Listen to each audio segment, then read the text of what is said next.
The moaning through the vent should have been my first clue, but I'm a math teacher. I deal in absolutes, not interpretations of suspicious sounds filtering through our apartment's ancient heating system. Before we dive deeper into this story, I have one small request. Please subscribe, drop a like, comment, and hit that hype button to boost this channel so more people can discover these incredible Reddit stories. My name is Trevor Langley, and I've been teaching high school mathematics for 12 years. I live for the moment when a struggling student finally grasps quadratic equations, when their face lights up with understanding. It's a simple pleasure in a complicated world. Or at least, it was simple until my wife Elena decided to expand her teaching methods beyond traditional classroom boundaries. Elena teaches Spanish at the local community college. She's passionate about her work, or so I thought. These days, she's passionate about a lot of things I'm apparently not privy to, like her sudden interest in evening tutoring sessions and her newfound dedication to helping struggling students reach their potential. "Trevor, I'll be working late again tonight," Elena announced that Tuesday morning, barely looking up from her phone as she typed furiously. Her fingers moved across the screen with the kind of urgency usually reserved for medical emergencies or flash sales at designer outlets. "Another struggling student?" I asked, pouring coffee into my thermos. The sarcasm in my voice was subtle. Years of dealing with teenagers had taught me to layer my skepticism carefully.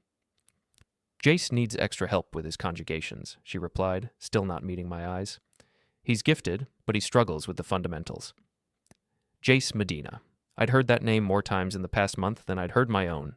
According to Elena, this 21-year-old student-athlete was simultaneously gifted and hopeless, brilliant and struggling, dedicated and distracted. He was a walking contradiction wrapped in what Elena described as natural athletic ability and surprising intellectual curiosity. "Right. Conjugations." I grabbed my keys from the counter. "Well, make sure you're thorough. Wouldn't want him to fail his oral exams." Elena's head snapped up, her dark eyes flashing with something that might have been guilt or annoyance. "What's that supposed to mean?" "Nothing. Just hoping your student gets the individual attention he needs." I kissed her cheek, a habit from better times that now felt more like muscle memory than affection. "I'll probably be asleep when you get home. These late sessions seem to run pretty long." Education takes time, Trevor. Not everything can be solved with a simple formula. As I drove to Jefferson High School that morning, Elena's words echoed in my mind. She was right about one thing. Not everything could be solved with a simple formula. But most problems had logical solutions if you gathered enough data and applied the right methodology. And I was starting to suspect that my marriage had become a problem in need of solving. The day passed in its usual rhythm of teenage drama and mathematical concepts.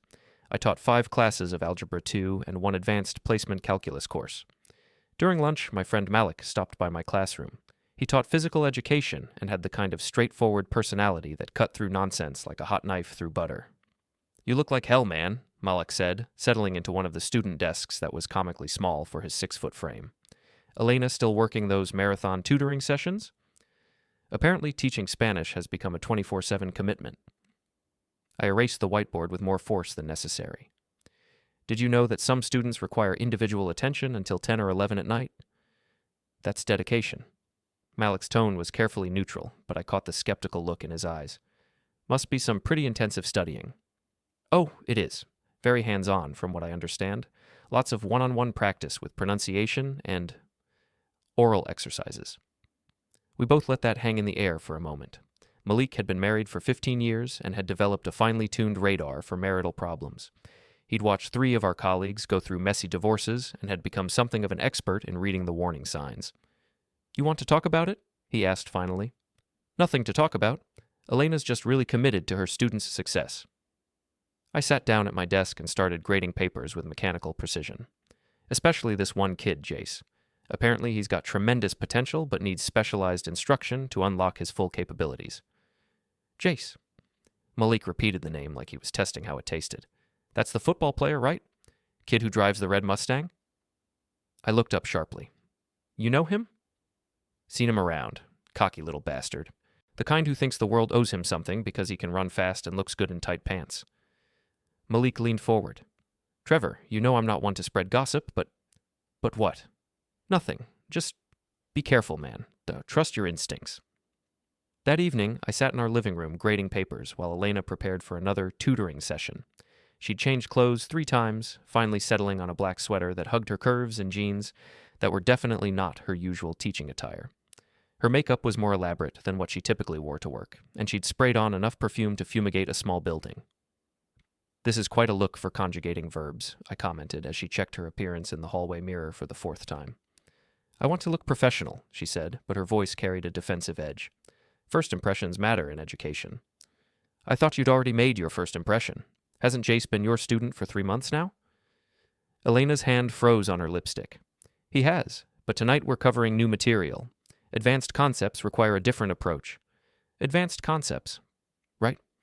I returned my attention to the papers in front of me, calculating grades with methodical precision.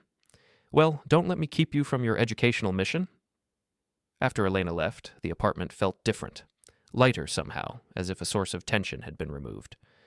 I tried to focus on grading, but my mind kept wandering to Malik's words. "Trust your instincts."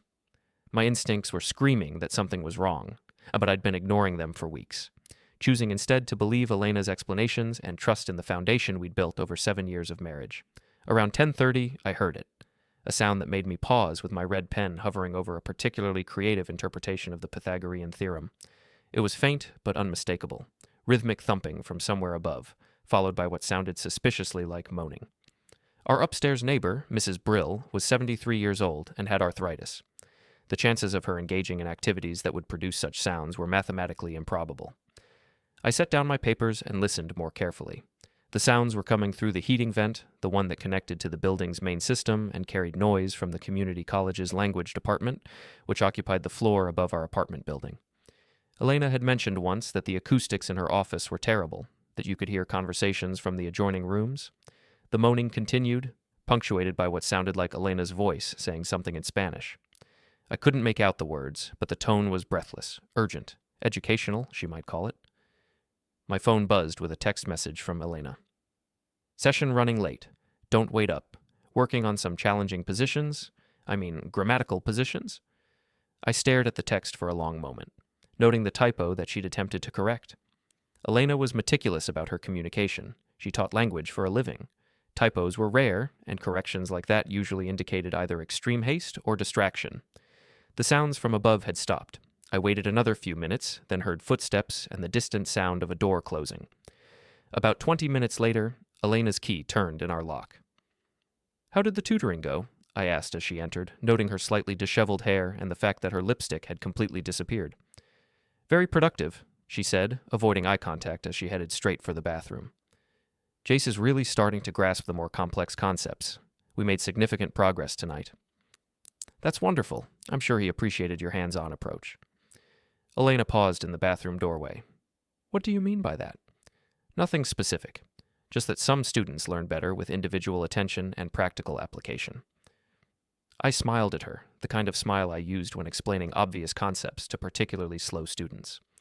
"You know, learning by doing, rather than just theoretical study." "Right, exactly." She closed the bathroom door, and I heard the shower start running. As I listened to the water and thought about the evening's events, I realized that my marriage had become a word problem of the type I frequently assigned to my students. If Elena leaves for tutoring at 7 p.m. and returns at 11:15 p.m., claiming to have spent 4 hours and 15 minutes teaching Spanish to one student, and if the sounds from her office suggest activities that don't typically involve textbooks, what is the probability that conjugating verbs requires that much individual attention? The answer, according to my calculations, was approaching 0. But I'm a thorough teacher. I believe in showing my work and double-checking my results before drawing final conclusions. If Elena was exploring extracurricular activities with her gifted student, I needed more than suspicious sounds and convenient typos to prove it. I needed evidence. The next morning, Elena was unusually cheerful. She hummed while making coffee, smiled at her phone, and seemed to glow with the kind of satisfaction that I hadn't seen in months. It was the look of someone who'd had a very good evening. "You seem happy," I observed, buttering my toast with mathematical precision, evenly distributed, corner to corner. "I love my job," she replied, practically bouncing as she moved around the kitchen. "There's nothing like helping a student achieve their full potential. Jace had several breakthroughs last night." "Multiple breakthroughs in one session? Impressive." I took a bite of toast and chewed thoughtfully. "He must be very responsive to your teaching methods." "Oh, he is. Very responsive. He follows instructions well and isn't afraid to try new approaches." Elena's cheeks flushed slightly. "Some students are just naturally gifted at oral work." I nearly choked on my toast. Oral work? Pronunciation exercises, she clarified quickly. Speaking Spanish requires a lot of mouth and tongue coordination. Jace has excellent technique. I'm sure he does. I finished my breakfast and gathered my things for work. Will you be providing more intensive instruction tonight? Actually, yes. We're going to work on some advanced positions, grammatical positions, she corrected herself again. Sentence structure can be very complex. As I drove to work, I found myself analyzing Elena's speech patterns like I was grading a particularly suspicious test paper. The hesitations, the corrections, the inappropriate word choices, they all pointed to the same conclusion. But I needed more data. During my lunch break, I decided to conduct some field research. The community college was only a few blocks from Jefferson High, and I had 45 minutes to spare. I told myself I was just taking a walk to clear my head, but I knew exactly where my feet were taking me. The language department was on the 3rd floor of the humanities building. I'd been there before for faculty social events, so I knew the layout. Elena's office was at the end of the hall, next to a supply closet and across from a conference room that was rarely used after 5 p.m. I didn't have a plan, exactly. I was just gathering information like a scientist conducting observational research. I positioned myself in the lobby with a coffee and a newspaper, watching the foot traffic and noting patterns. At 12:30, I saw him. Jace Medina was exactly what I'd expected, and tall, athletic, with the kind of confident swagger that comes from being told you're special your entire life. He had dark hair, broad shoulders, and the sort of smile that probably made middle-aged Spanish instructors forget their wedding vows. He was carrying a backpack and walking like he owned the building. He was also supposed to be in class at this time. I'd done my homework and checked the community college's online schedule. Jace was enrolled in Introduction to Business, which met from 12 U to 1:15 p.m. on Tuesdays and Thursdays. Yet here he was, heading toward the language department instead of the business building. I followed at a discreet distance, my newspaper folded under my arm like I belonged there. Jace took the elevator to the 3rd floor, and I took the stairs, arriving just in time to see him knock on Elena's office door with a familiar, casual rhythm. Not the tentative knock of a struggling student, but the confident rap of someone who knew they'd be welcomed. The door opened, and I heard Elena's voice. "You're early. I like that in a student." "I couldn't wait to get started," Jace replied, his voice carrying the kind of cocky charm that made my teeth itch. "I've been thinking about our last session all morning." "Have you? Well, come in. We have a lot of ground to cover today." The door closed, and I was left standing in the hallway like an idiot, holding a newspaper and trying to process what I'd just witnessed. The interaction had lasted maybe 30 seconds, but it contained enough subtext to fill a novel. I retreated to the stairwell and sat on the steps, thinking. Elena had told me she didn't have any classes or office hours on Tuesday afternoons. She'd specifically mentioned that Tuesdays were her planning days, when she prepared lessons and graded papers in the quiet of her office.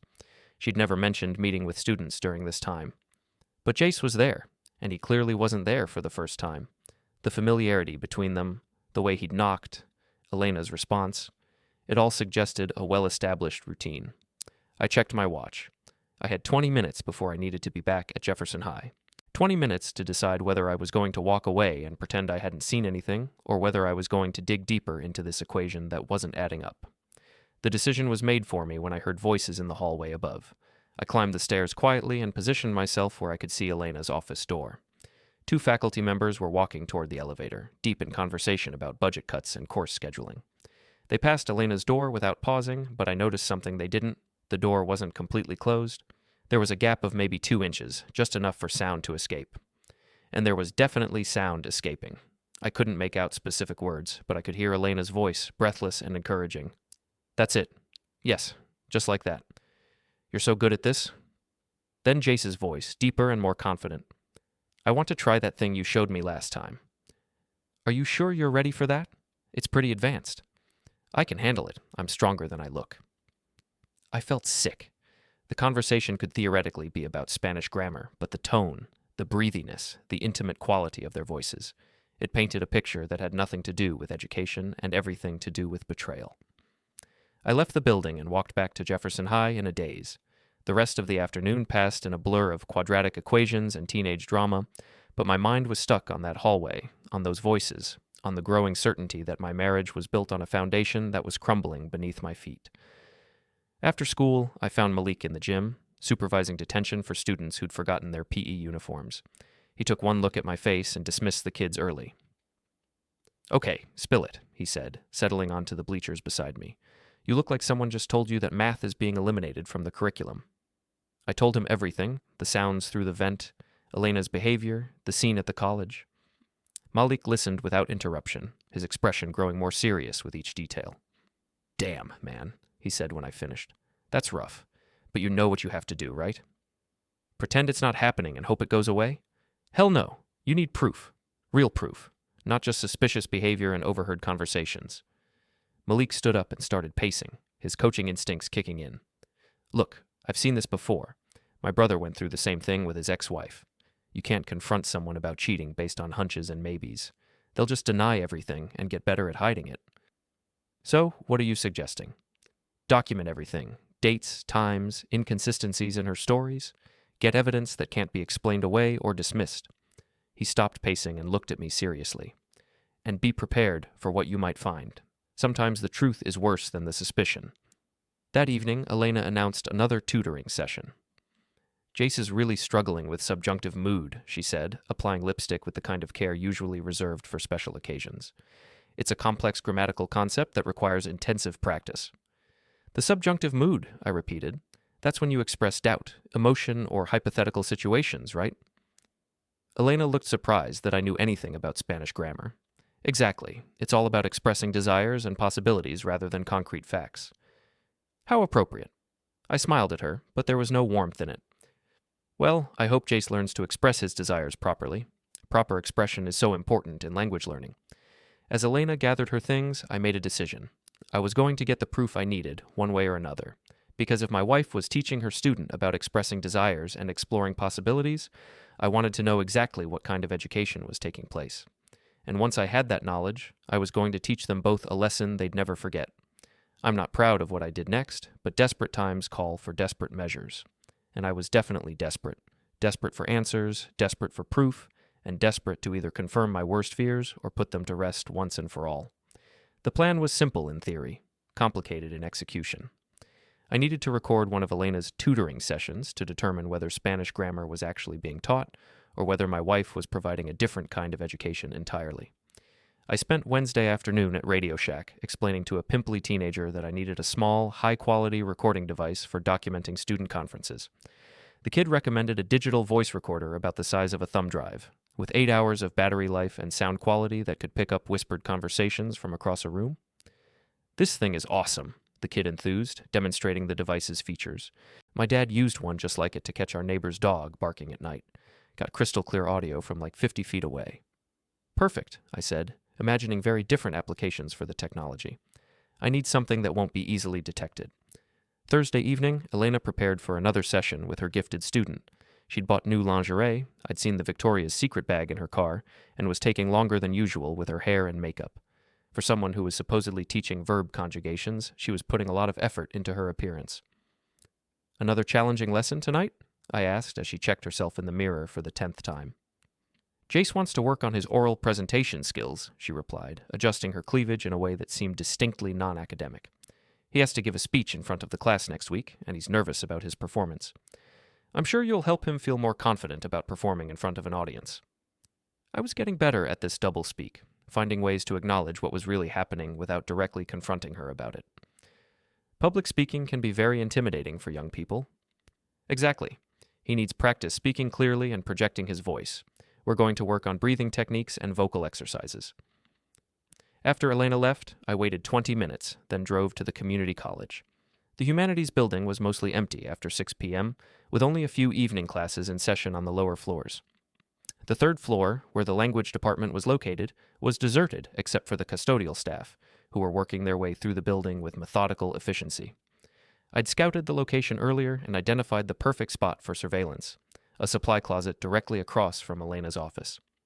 The door was usually unlocked during evening hours, and it provided a clear view of the hallway while keeping me hidden from casual observation.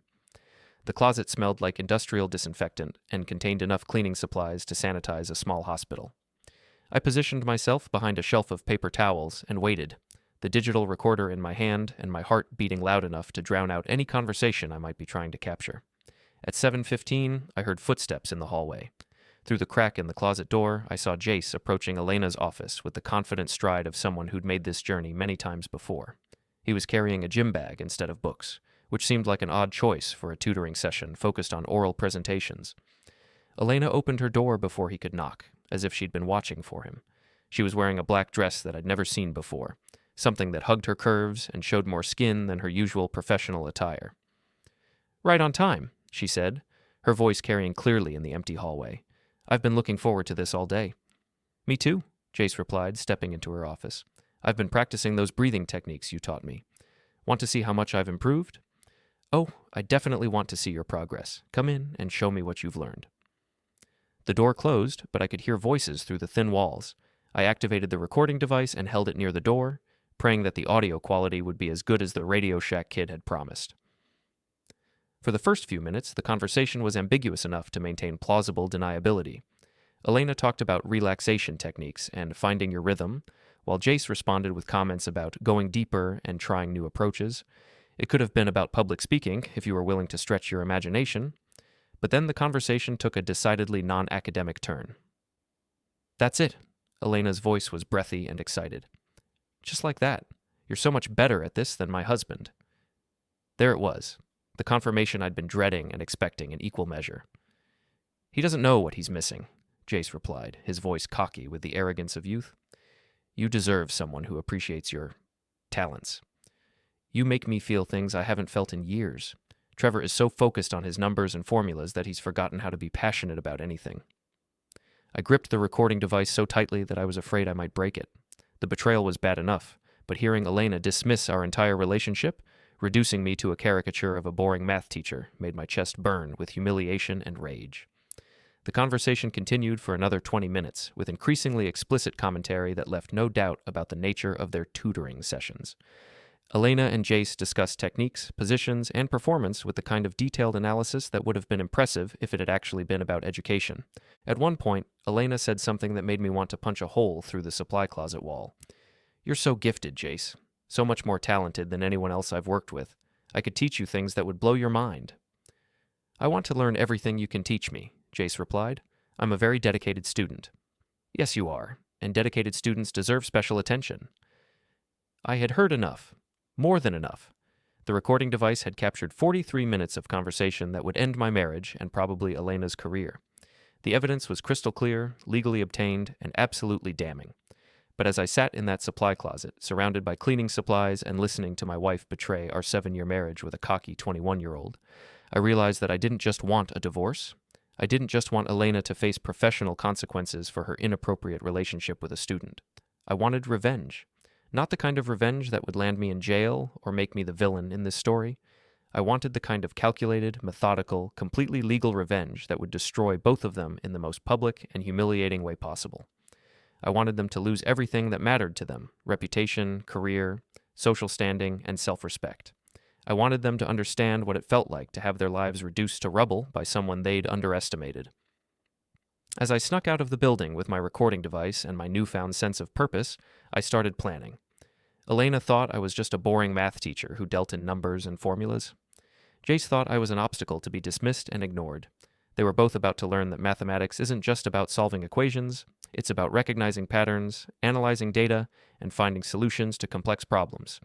And I had just identified the most complex problem of my life: how to destroy two people who thought they were smarter than me, using nothing but logic, planning, and their own arrogance against them. The solution was going to be beautiful. The recording sat on my desk for 3 days like a digital time bomb, waiting for me to decide how to detonate it. I listened to it twice more, each time discovering new layers of betrayal that I'd missed during my initial shock. Elena and Jace weren't just having an affair, they were mocking me, discussing my inadequacies, and planning their future together as if I were already out of the picture. But they had made one crucial mistake.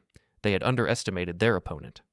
I spent those 3 days researching, planning, and preparing for a campaign that would systematically dismantle both of their lives.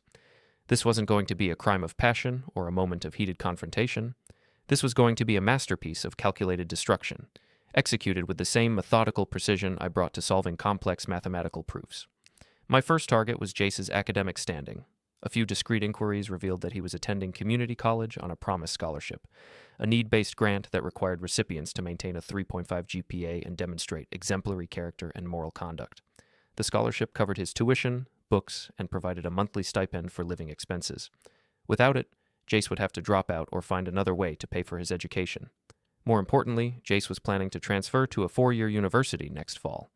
His acceptance at State University was conditional on maintaining his scholarship status and receiving positive recommendations from his current instructors. Elena had mentioned several times that she was writing one of his recommendation letters. The irony was delicious. On Monday morning, I made my first move. I created an anonymous email account and sent a carefully worded message to Dr. Patricia Williams, the Dean of Student Affairs at the community college. Dear Dr. Williams, I am writing to bring to your attention a situation that may require investigation under the college's academic integrity and professional conduct policies. I have reason to believe that a student in the Spanish department may be receiving preferential treatment that extends beyond appropriate instructor-student boundaries. I have attached audio documentation that was recorded in a public area of the Humanities building. Please review this material and determine if further action is warranted. A concerned member of the academic community. I attached an edited version of the recording, cleaned up for audio quality but containing the most damning portions of Elena and Jace's conversation. The editing was surgical, removing any ambiguity while maintaining the context and flow of their discussion. Within 2 hours, I received an automated reply confirming that the complaint had been received and would be reviewed according to college policy. Within 4 hours, I received a second email stating that a formal investigation had been opened. The wheels of academic bureaucracy moved faster than I'd expected. That evening, Elena came home in a panic. Her face was pale, her hands were shaking, and she looked like someone who'd just received very bad news. "How was your day?" I asked, not looking up from the papers I was grading. "Any interesting developments in the world of Spanish education?" "Trevor, I need to tell you something." Elena sat down across from me, her voice tight with barely controlled fear. "There's been a misunderstanding at work." "A misunderstanding." I set down my red pen and gave her my full attention. The same expression I used when a student was about to confess to cheating on an exam. "What kind of misunderstanding?" "Someone has made accusations about my relationship with one of my students. Completely false accusations, but the administration is taking them seriously." "Accusations about your relationship with a student." I repeated her words slowly, as if I were trying to understand a particularly complex concept. "What kind of accusations?" "They're saying that I've been inappropriate, that I've crossed professional boundaries." Elena's voice cracked slightly. "They have some kind of recording that they claim proves misconduct, but it's been taken completely out of context." "A recording?" I leaned back in my chair, genuinely curious about how she would explain this. "What kind of recording?" "I don't know exactly. They won't let me hear it until the formal hearing. But Trevor, you have to believe me. I would never do anything inappropriate with a student. I love you. I love our marriage. This is all just a terrible misunderstanding." The performance was impressive. Elena's eyes filled with tears, her voice trembled with apparent sincerity, and she reached across the table to take my hand with desperate urgency. If I hadn't heard the recording myself, I might have been convinced. "Of course I believe you," I said, squeezing her hand reassuringly. "You're a professional educator with impeccable ethics. The idea that you would engage in an inappropriate relationship with a student is absurd." Elena's relief was visible. "Thank you. I was so afraid that you might doubt me even for a second." "Never." I smiled at her with what I hoped looked like loving support. "Although I am curious, which student is involved in these accusations?" "Jace Medina. You remember, the one I've been tutoring? Apparently someone recorded one of our sessions and misinterpreted what they heard." "That's terrible. Poor Jace must be mortified to be caught up in this mess." "He is. He's devastated. His scholarship is being reviewed, and there's a chance he could be expelled if the investigation doesn't clear us both." I made appropriate sympathetic noises while internally celebrating the first phase of my plan's success. Elena and Jace were about to discover that actions have consequences, and that betraying someone doesn't just hurt the victim, it also makes you vulnerable to retaliation. Over the next week, the situation at the community college escalated rapidly. Elena was placed on administrative leave pending the outcome of the investigation. Jace was suspended from classes and banned from campus until the matter was resolved. The local newspaper picked up the story, running a brief article about allegations of improper conduct at the college, though they didn't name Elena or Jace specifically. But names have a way of leaking out in small communities, especially when someone is motivated to help that process along. I made sure that several of Elena's colleagues learned about the investigation through carefully placed anonymous tips. I sent copies of the recording to the scholarship committee and to the admissions office at State University. I even forwarded the audio to Elena's friend Carla, along with a note suggesting that Elena might need emotional support during this difficult time. Carla's reaction was everything I'd hoped for. She called Elena immediately, and I listened from the next room as my wife tried to explain the situation to her best friend. "It's not what it sounds like," Elena insisted, her voice rising with frustration. "The recording makes it seem like something it wasn't." "Elena, honey, I listened to the whole thing," Carla replied, her voice carrying clearly through Elena's phone speaker. "There's no context that makes that conversation appropriate between a teacher and student." "You don't understand the situation. I understand that you've been lying to me for months about these tutoring sessions. I understand that you've been having an affair with a kid who's barely old enough to drink legally. And I understand that you've been making your husband look like a fool while you sneak around with your boy toy." The conversation deteriorated from there, ending with Carla hanging up on Elena and my wife collapsing onto the couch in tears. I emerged from the kitchen with a cup of tea and appropriate expressions of concern and support. "Rough conversation?" I asked, sitting beside her and rubbing her shoulders. "Carla doesn't believe me. She thinks the worst possible interpretation of everything." Elena leaned against me, seeking comfort from the husband she'd been betraying for months. "How could she think I would do something like that?" "People sometimes jump to conclusions when they are presented with limited information," I said, continuing to rub her shoulders while internally marveling at her capacity for self-deception. "I'm sure once the investigation is complete and you're cleared of these ridiculous charges, Carla will apologize for doubting you." "Do you really think so?" "Absolutely. The truth always comes out eventually." And it was coming out, faster and more thoroughly than Elena could have imagined. By the end of the week, her professional reputation was in ruins, her closest friendships were strained or broken, and her lover was facing academic and financial disaster. But I was just getting started.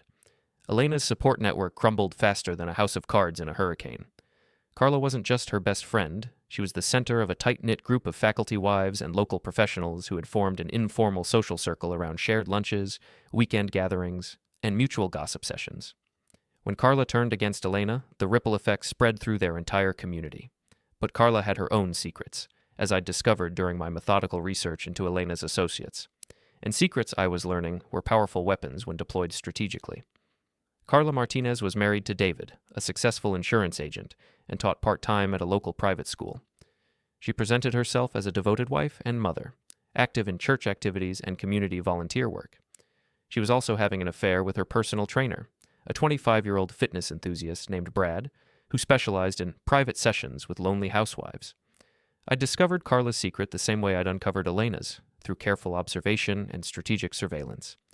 The difference was that Carla was careless about her infidelity, meeting Brad at his apartment during lunch breaks and leaving a digital trail of flirtatious text messages and social media interactions. On Thursday morning, I paid a visit to David Martinez's insurance office. "Mr. Martinez, I'm Trevor Langley. I think we met at one of Carla's dinner parties." David looked up from his computer, his expression brightening with recognition. "Trevor, Elena's husband, right? Good to see you, man. How's everything going?" "Actually, that's what I wanted to talk to you about." I settled into the chair across from his desk, adopting the serious demeanor I used for parent-teacher conferences about failing students. "There's a situation involving my wife that I thought you should be aware of, since it might affect Carla as well." I explained the investigation at the community college, framing it as a malicious attack on Elena's reputation by someone with a grudge against the Spanish department. David listened with appropriate concern and sympathy, making supportive comments about the challenges facing educators in today's environment. "That's terrible," he said when I finished. "Carla mentioned that Elena was having some problems at work, but she didn't give me the details. Is there anything we can do to help?" "Actually, there is something." I leaned forward, lowering my voice as if sharing confidential information. "The investigation has revealed some disturbing patterns of behavior among faculty members. Apparently, inappropriate relationships between staff and students are more common than anyone realized." David's expression shifted from sympathy to concern. "Really? That's shocking." "It gets worse. The investigators are looking into other faculty members who might have been engaging in similar conduct. They're particularly interested in anyone who has access to student information and might have used their position to develop inappropriate relationships outside the academic setting." "Outside the academic setting?" "Personal trainers, fitness instructors, that sort of thing. Apparently there's been a pattern of faculty members using their positions to meet younger people through various community connections." I shook my head sadly. The whole thing is very sordid. I left David's office with expressions of mutual support and promises to keep each other informed about any new developments. I also left behind a carefully planted seed of suspicion that would grow and flourish over the coming days. That afternoon, I implemented the second phase of my plan against Carla. I created another anonymous email account and sent David a series of photographs I'd taken of his wife entering and leaving Brad's apartment building, along with screenshots of their flirtatious social media exchanges and a brief note. Thought you should know what your wife does during her lunch breaks. Check her phone records for the past 3 months if you want confirmation. The explosion happened faster than I'd anticipated. By evening, David had confronted Carla with the evidence, and their marriage was in full meltdown mode. Carla called Elena in hysterics, convinced that her husband had hired a private investigator and that her life was falling apart. "Someone's been watching me," Carla sobbed into the phone while I listened from the kitchen. "David knows everything. He's talking about divorce, about taking the kids, about ruining me financially." "Who would do something like that?" Elena asked, though her voice carried a note of fear that suggested she was beginning to understand that someone was systematically destroying their social circle. "I don't know, but this can't be a coincidence. First you, now me, someone is targeting us." Elena's paranoia was well-founded, but she was thinking too small. I wasn't just targeting her and Carla. I was dismantling the entire network of people who had enabled, encouraged, or ignored Elena's affair. Each person who had covered for her, lied for her, or helped her maintain her deception was going to face consequences for their complicity. Rosa Delgado was next. She was another member of Elena's inner circle, a real estate agent who had provided Elena with alibis for several of her tutoring sessions, by claiming they were meeting to discuss property investments. Rosa was also skimming money from her clients' escrow accounts, a practice I'd uncovered through careful analysis of public real estate records and mortgage filings. An anonymous tip to the State Real Estate Commission, backed by detailed financial documentation, ended Rosa's career within 2 weeks. Her real estate license was suspended pending a full investigation, and several of her clients filed civil lawsuits seeking damages for her fraudulent practices. Deshaun Williams, the fourth member of Elena's support group, was a city employee who had been using his position in the Parks and Recreation Department to steer lucrative maintenance contracts to his brother's landscaping company. A few well-placed phone calls to the city's ethics hotline and the local newspaper's investigative reporter exposed the nepotism and corruption, resulting in Deshaun's suspension and a criminal investigation. Within 3 weeks, Elena's entire social support system had collapsed. Her best friends were dealing with their own scandals, facing their own investigations, and fighting their own battles for survival. None of them had time or energy to provide emotional support for Elena's problems, and several had begun to suspect that their troubles were somehow connected to their association with her. The isolation was devastating for Elena. She had always been a social person, drawing energy and validation from her relationships with others. Without her friends to reassure her, defend her, and help her rationalize her behavior, she was forced to confront the reality of her situation without the comfort of enablers and co-conspirators. "I don't understand what's happening," Elena said one evening as we sat in our living room, surrounded by the debris of her former life. "It's like everyone I care about is being attacked by some invisible enemy." "It does seem like an unusual run of bad luck," I agreed, turning the page of the book I was reading, a biography of Sun Tzu that I'd found quite inspiring lately. "Although I suppose when you really examine each situation, the problems were already there. Someone just brought them to light. But why now? Why all at once?" "Maybe because secrets have a way of multiplying," I suggested, not looking up from my book. "When one person's hidden behavior is exposed, it makes other people nervous about their own secrets. Fear makes people careless, and careless people make mistakes." Elena stared at me for a long moment, as if she were seeing me clearly for the first time in months. "Trevor, do you think someone is deliberately targeting our friends?"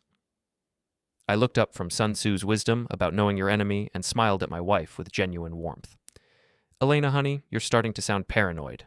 Sometimes bad things just happen to people who make bad choices. It's not personal, it's just consequences. But it was personal, very personal, and the consequences were just beginning." Jace Medina had always been the golden boy, star athlete, academic scholarship recipient, and the kind of young man that older women found irresistibly charming. His confidence came from a lifetime of being told he was special, gifted, and destined for greatness. That confidence was about to become his greatest weakness. The community college's investigation had already cost him his scholarship and his enrollment, but I wasn't satisfied with academic consequences. Jace had participated in the destruction of my marriage with enthusiasm and arrogance, mocking me and dismissing me as irrelevant. He deserved to understand what irrelevance actually felt like. My research into Jace's background revealed several interesting facts that he probably thought were safely hidden. His need-based scholarship application contained several creative interpretations of his family's financial situation. His parents owned a successful restaurant chain, but Jace had used his grandmother's address and claimed to be financially independent to qualify for aid intended for genuinely disadvantaged students. More importantly, Jace's student visa status was contingent on his enrollment and academic progress. Without his scholarship and enrollment, he was in violation of his visa terms and subject to deportation proceedings. His family's wealth wouldn't protect him from immigration consequences, especially if his violations were brought to the attention of the proper authorities. I spent a weekend crafting a comprehensive report documenting Jace's scholarship fraud, complete with financial records, property ownership documents, and evidence of his family's actual net worth. The report went to the college's financial aid office, the state education department, and the federal agency responsible for monitoring student visa compliance. But financial and legal consequences weren't enough. I wanted Jace to experience the same kind of personal humiliation and social destruction that Elena was facing. I wanted him to understand that actions have consequences and that seducing married women wasn't a game without risks. Jace's pride was centered on two things: his athletic ability and his reputation as a ladies' man. He played on the community college's soccer team and had been recruited by several four-year universities based on his performance. He also maintained an active social media presence, posting photos and videos that showcased his physique, his lifestyle, and his success with women. The soccer team was easy to target. A few anonymous tips to the athletic department about Jace's academic problems and visa issues resulted in his immediate suspension from the team. The coach, who had been planning to recommend Jace to university scouts, was furious about being deceived and made sure that every coach in the region knew about Jace's character issues. His social media presence required a more creative approach. I created several fake social media accounts, each with a carefully constructed identity and history. Jessica was a 19-year-old student who had supposedly dated Jace briefly before discovering his affair with Elena. Amanda was a 22-year-old who claimed that Jace had pressured her into situations she wasn't comfortable with. Maria was a local girl who accused Jace of lying about his relationship status and leading her on while he was involved with other women. Each account posted detailed, emotionally compelling stories about Jace's behavior, complete with screenshots of supposed text conversations and photos that appeared to show him in compromising situations. The stories were carefully crafted to be believable without being legally actionable. They described behavior that was morally questionable rather than criminal, and they focused on emotional manipulation rather than physical assault. The posts spread through social media like wildfire. Jace's friends, teammates, and potential romantic interests saw a pattern of behavior that painted him as a serial manipulator who preyed on vulnerable women and had no respect for relationships or boundaries. His reputation shifted from charming ladies' man to predatory creep within a matter of days. Jace's response was predictably arrogant and self-destructive. Instead of staying quiet and letting the controversy fade down, he posted angry rebuttals that only made him look worse. He called his accusers crazy snakes and jealous sluts, language that alienated even his most loyal supporters and confirmed the worst assumptions about his character. The final blow came when I arranged for Jace to be publicly confronted about his affair with Elena. I had been monitoring his movements and knew that he frequented a popular sports bar near campus on Friday nights. Using one of my fake social media accounts, I contacted several of Elena's former students, women who had respected her as a teacher and felt betrayed by her unprofessional conduct. The confrontation was everything I had hoped for. 3 young women approached Jace's table while he was drinking with friends, and one of them, a passionate education major named Sarah, delivered a speech that was both eloquent and devastating. "You're Jace Medina, right? The guy who's been sleeping with Professor Langley?" Sarah's voice carried clearly through the crowded bar, drawing attention from nearby tables. "I just wanted to thank you for destroying one of the few teachers at that school who actually seemed to care about her students." Jace's face turned red, but his response was pure arrogance. "I don't know what you're talking about, and I don't have to explain anything to you." "You don't have to explain anything," Sarah agreed. "The recording that's been going around explains everything pretty clearly. I just think it's interesting that you're proud of manipulating a married woman who was old enough to be your mother." The conversation escalated from there, with Jace becoming increasingly defensive and aggressive while Sarah and her friends calmly dismantled his attempts to justify or deny his behavior. Other bar patrons began recording the confrontation on their phones, and by the end of the weekend, videos of Jace's meltdown were circulating throughout the local college community. The videos showed Jace at his worst, arrogant, disrespectful, and completely lacking in remorse for his actions.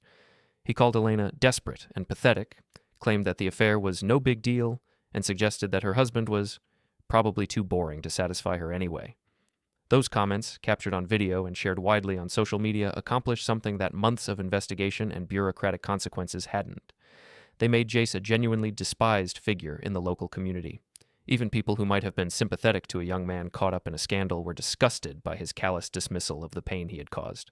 Within a month, Jace's life had been completely transformed.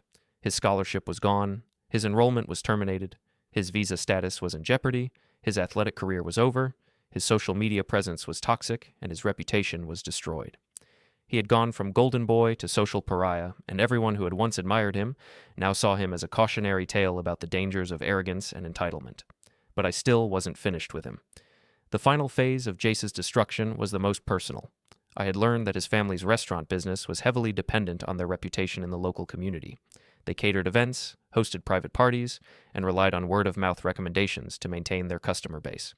I made sure that every potential customer knew exactly what kind of son the Medina family had raised.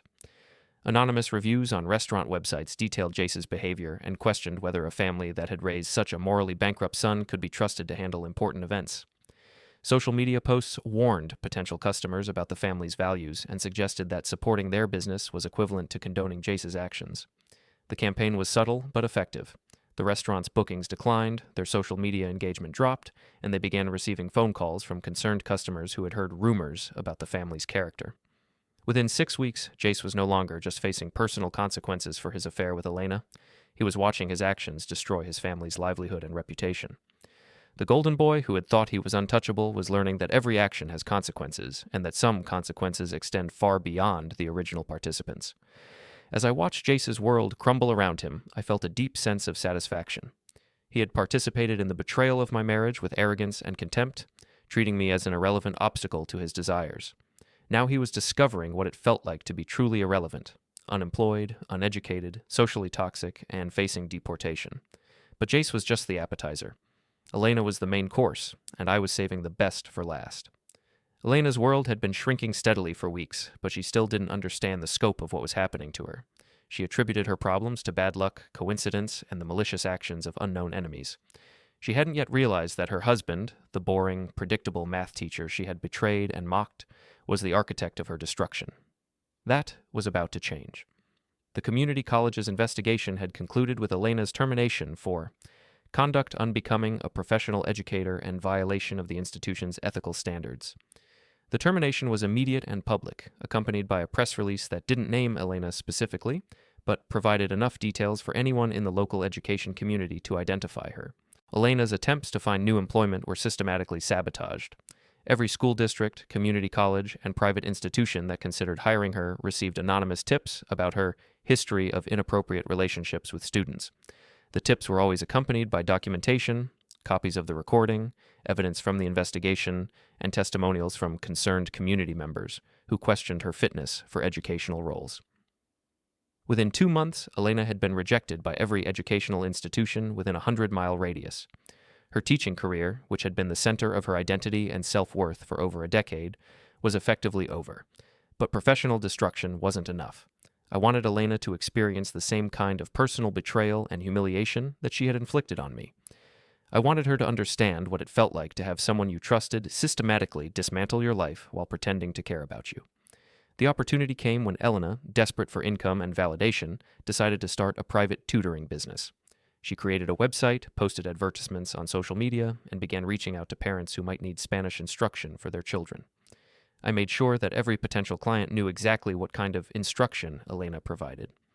Using my network of fake social media accounts, I flooded Elena's business pages with reviews and comments that raised questions about her professionalism and appropriateness.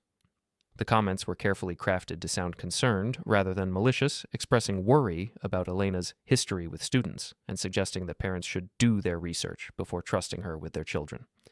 The reviews were devastating because they contained just enough truth to be believable while implying much worse behavior than what had actually occurred.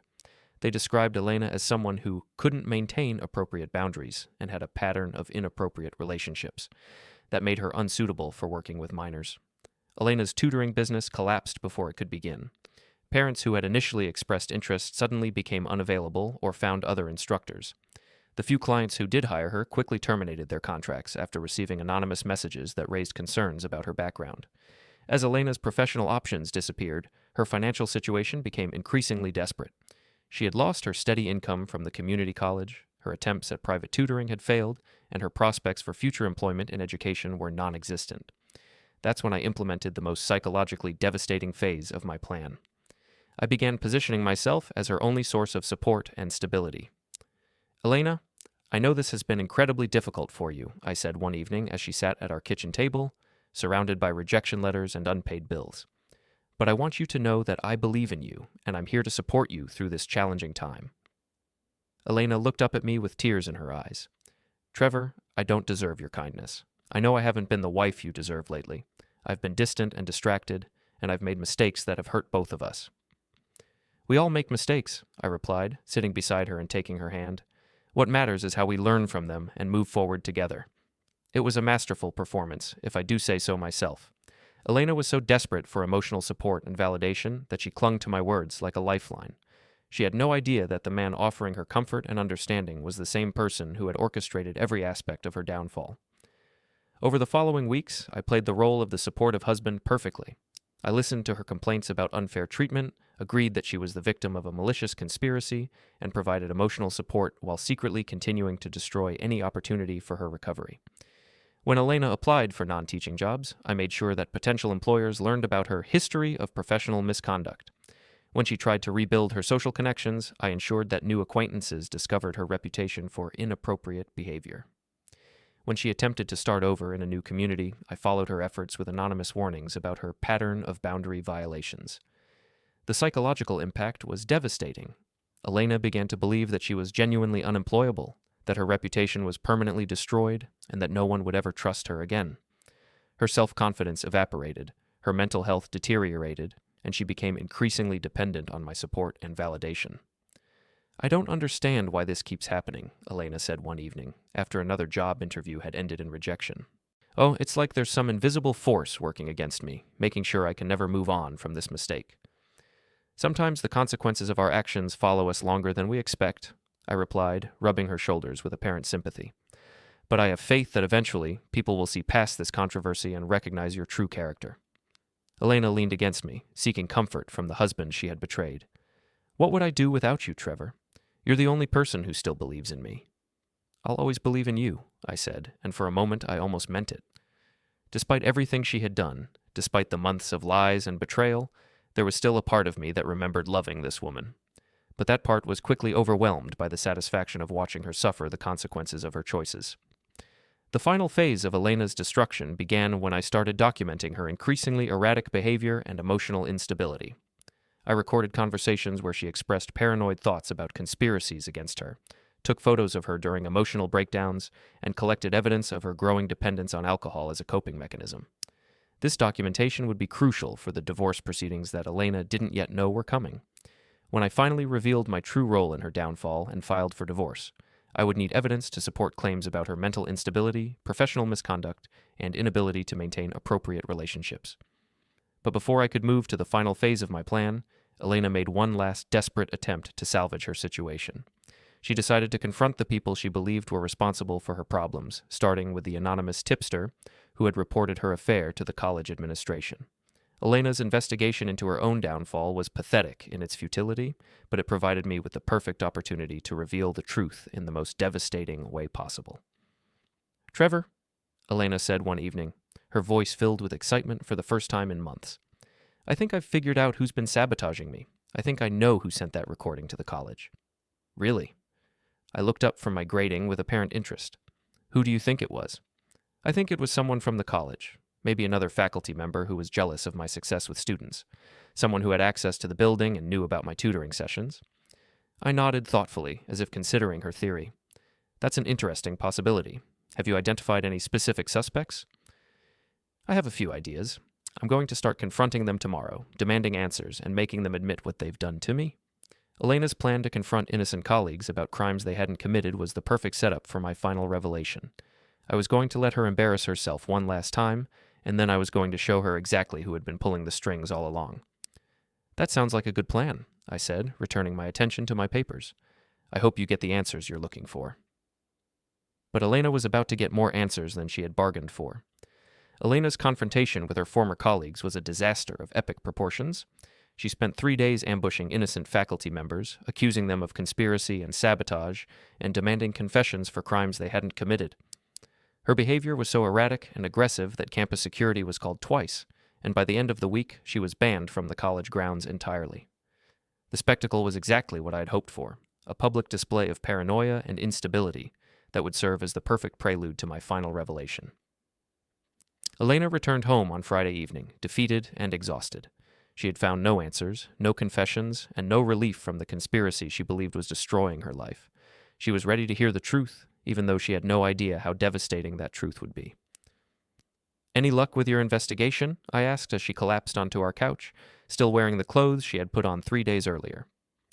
"No one will admit anything," Elena said, her voice hollow with despair. "They all act like they don't know what I'm talking about, like they're completely innocent of any wrongdoing." "Maybe because they are innocent," I suggested gently. Elena's head snapped up, her eyes flashing with anger. "Don't you start doubting me too, Trevor. Someone destroyed my life. Someone with access and opportunity and motive. Someone who knew exactly how to hurt me in the most effective way possible." "You're absolutely right," I agreed, setting down my book and giving her my full attention. "Someone did destroy your life. Someone who knew you intimately, who understood your weaknesses, and who had both the intelligence and the patience to orchestrate a campaign of systematic destruction." Something in my tone made Elena pause. She looked at me more carefully, as if she were seeing me clearly for the first time in months. "Trevor, what are you saying?" I stood up and walked to our bookshelf, where I had been keeping a file folder hidden behind my collection of mathematics textbooks. The folder contained copies of everything: the recordings, the anonymous emails, the fake social media accounts, the documentation of every step in my campaign against Elena, Jace, and their associates. "I'm saying that you're looking for the wrong person, Elena. You've been searching for some mysterious enemy who had access to your office and knowledge of your schedule." I pulled out the folder and set it on the coffee table between us. "But the person who destroyed your life didn't need access to your office. He had access to something much more valuable: your trust." Elena stared at the folder, her face growing pale as understanding began to dawn. "Trevor, what is that?" "Evidence," I replied, sitting down across from her and opening the folder to reveal the first page, a transcript of the recording I had made in the supply closet. "Evidence of your affair with Jace Medina, evidence of your lies and betrayals, and evidence of the systematic campaign I've been conducting to ensure that both of you faced appropriate consequences for your actions." Elena's hands trembled as she reached for the transcript. Her eyes moved across the page, reading her own words back to herself. Words that had been spoken in what she thought was privacy. Words that revealed the depth of her betrayal and contempt for our marriage. "You recorded us," she whispered, her voice barely audible. "I did. And then I used that recording to destroy both of your lives, just like you used your affair to destroy our marriage." I leaned back in my chair, watching Elena's face as the full scope of my revenge became clear to her. Every job rejection, every lost friendship, every humiliation you've experienced over the past few months, all of it was orchestrated by me. Elena looked up from the transcript, her eyes filled with horror and disbelief. "Trevor, this is insane. You've been pretending to support me while secretly sabotaging me?" "I've been giving you exactly what you deserved," I corrected. "You betrayed our marriage, mocked me behind my back, and planned a future with your lover that didn't include me. I simply ensured that your actions had appropriate consequences." "But I ended things with Jace weeks ago. I chose you. I chose our marriage," I laughed, and the sound was cold enough to make Elena flinch. "You didn't choose me, Elena. You ran to me when your other options disappeared. You clung to me when everyone else abandoned you, but you didn't choose me. You settled for me because I was all you had left." Elena's face crumpled as the truth of my words hit her. "Trevor, please. I know I made mistakes, but we can work through this. We can rebuild our marriage." "Our marriage ended the moment you decided that a 21-year-old student was more interesting than your husband," I replied, pulling out more documents from the folder. "These are divorce papers, Elena. I filed them this morning." Elena stared at the legal documents as if they were written in a foreign language. "Divorce papers? But you said you've been supporting me, helping me through this crisis?" "I've been documenting your mental instability and professional misconduct to ensure a favorable outcome in our divorce proceedings," I explained, showing her photographs and recordings that captured her worst moments over the past few months. "Your paranoid behavior, your alcohol abuse, your inability to maintain employment, it's all here, ready to be presented to a judge." The revelation hit Elena like a physical blow. She doubled over on the couch, gasping for air as if I had punched her in the stomach. You've been planning this for months. Everything you've said, everything you've done, it's all been lies. No more lies than you told me during your affair, I pointed out. The difference is that my deception had a purpose beyond selfish gratification. I was seeking justice. Elena looked up at me with tears streaming down her face. Justice? You call this justice? You've destroyed my career, ruined my friendships, and driven me to the edge of a nervous breakdown. And you destroyed our marriage, betrayed my trust, and made me a laughing stock in our community, I replied calmly. The only difference is that my revenge was more thorough and more creative than your betrayal. Elena stood up suddenly, her grief transforming into rage. You're sick, Trevor. This isn't justice. This is psychological torture. No court will give you anything when they see what you've done to me. Actually, the courts will be very interested in the evidence I've collected, I said, pulling out the final section of my folder. Evidence of your affair, evidence of your professional misconduct, evidence of your mental instability, and evidence that you've been financially dependent on me throughout this entire ordeal. I spread the documents across the coffee table like a winning poker hand. You have no income, no career prospects, no savings of your own, and no friends willing to support you. You've been living in my apartment, eating my food, and depending on my emotional support while I documented every aspect of your deteriorating mental state. Elena stared at the evidence of her complete vulnerability, her face cycling through emotions like a broken slot machine. You planned this. You planned all of this. I planned the consequences of your choices, I corrected. You chose to have an affair. You chose to betray our marriage. You chose to mock and dismiss me. I simply ensured that those choices led to appropriate outcomes. Elena collapsed back onto the couch, her fight draining out of her as the hopelessness of her situation became clear. What do you want from me, Trevor? What do you want me to say? I don't want anything from you anymore, Elena. I wanted you to understand what it feels like to lose everything that matters to you. I wanted you to experience the same humiliation and betrayal that you inflicted on me, and I wanted you to realize that the boring, predictable husband you dismissed so easily was actually capable of destroying your entire world. I stood up and gathered the documents back into their folder. The divorce will be finalized in 60 days. You have until then to find somewhere else to live and some way to support yourself. I suggest you start looking for opportunities outside the education field. Your reputation in that area is permanently damaged. Elena looked up at me with a mixture of hatred and desperation. Trevor, please. I know I hurt you, but this is too much. You've taken everything from me.